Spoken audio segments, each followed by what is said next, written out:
আসসালামু আলাইকুম বন্ধুরা। এই মুহূর্তে আমি আছি মধুপুরের গারো বাজার এলাকাতে। এটি মধুপুর এবং ঘাটাইল সীমান্তবর্তী একটি পাইকারি কৃষি পণ্যের বাজার। তো এখানে প্রচুর পরিমাণে আনারস বিক্রয় হচ্ছে, যেহেতু এখন আনারসের ভরা মৌসুম। এই রসালো আনারসগুলো এখানে পাইকারি দামে বিক্রি হচ্ছে। বিভিন্ন কৃষক বা চাষি যারা আছেন তারা ভ্যানে করে, অটোতে করে বা সাইকেলে করে এই আনারস এখানে বিক্রয় করছেন।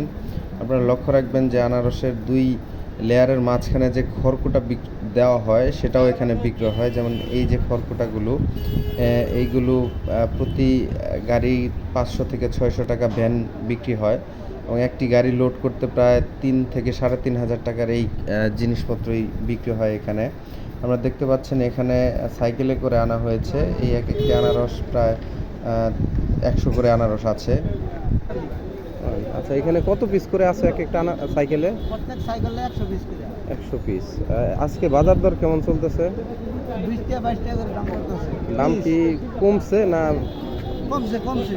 গতকাল কিরকম ছিল? আজকে সকালে বেচছি 32 টাকা, ওর দাম করে 22 টাকা। 22 টাকা করে। আপনারা চাষি ভাইয়ের কথায় শুনতে পেলেন যে আসলে এখানে কাঁচা বাজার প্রতিদিন কি পরিমাণ ফ্ল্যাকচুয়েট করে দামে। সকালে এক দাম, বিকালে আরেক দাম। তবুও ওনারা আনারস বিক্রি করে যাচ্ছেন এবং সারা দেশে এই আনারস সরবরাহ করা হচ্ছে এবং দেশে মানুষজন এটির স্বাদ গ্রহণ করছে। ধন্যবাদ সবাইকে।